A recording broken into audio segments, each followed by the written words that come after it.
বলেছে যে আজম খান বাসাইলের হলেও আমরা জানি তিনি আমাদের বঞ্চিত করবেন না, আমরা তাকে ভোট দেব। এবং সখীপুরেও কিন্তু আমি ফার্স্ট হয়েছি, শুধু বাসাইলে না। অতএব আমার ইচ্ছে যে আমি এই 5 বছরে বাসাইল এবং সখীপুরের সকল মানুষের মুখে হাসি ফোটাতে চাই, আপনাদের দোয়া চাই।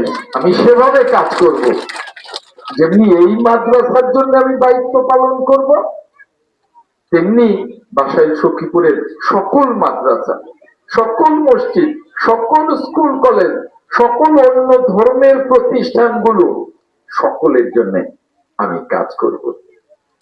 আজকে এই মুজিব হাবিব মাদ্রাসার এই ভবনটি নির্মিত হবে, যার জন্য ব্যয় হবে 1,43,43,450 টাকা। এই টাকায় প্রায় কাছাকাছি 1.5 কোটি। এই টাকায় এই ভবনটির 4 তলা ভবনের 1 তলা হবে ইনশাল্লাহ। আমরা আগামী 5 বছরের মধ্যে আস্তে আস্তে এটাকে 4 তলাই করে ফেলবো নাকি। কিন্তু একটা কথা, এই ভবন নির্মাণ করবেন রহমান এন্টারপ্রাইজ নামে একটি ঠিকাদারি প্রতিষ্ঠান, কন্ট্রাক্টর। রহমান এন্টারপ্রাইজের মালিককে আমি তোমাকে একটু দেখতে চাই। তোমার বাড়ি গোপালপুরে। রহমান সাধারণ এন্টারপ্রাইজ, ওনার বাড়ি গোপালপুরে। আমাদের বাসাইলের কাজ, আমাদের বাসাইলের ঠিকাদার পাই না।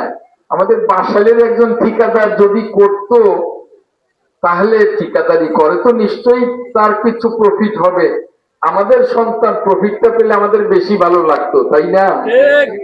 এখন গোপালপুর থেকে তুমি কাজটা পেয়েছো, এখনকার কাজ তো আবার ওই যে অনলাইনে হয়, কাজেই কে যে পাবে বলা যায় না। গোপালপুর না হয়ে ওই মধুপুর বা মাদারীপুর বা অন্য জেলাও হতে পারত। তো তুমি কাজটি পেয়েছো, যদিও বাসাইলের একজন ঠিকাদার হলে আমাদের বেশি ভালো লাগতো, তবু তুমি কাজটি পেয়েছ, ঠিক আছে, ঠিক আছে। কিন্তু তোমার প্রতি একটি অনুরোধ বলো, পরামর্শ বলো, আর যদি আরেকটু শক্ত করে বলি নির্দেশ বলো, তাই তোমার জন্য সেটা হলো ওইটাই আমি শুনতে চেয়েছিলাম। কাজটি করবে, কাজটি করবে।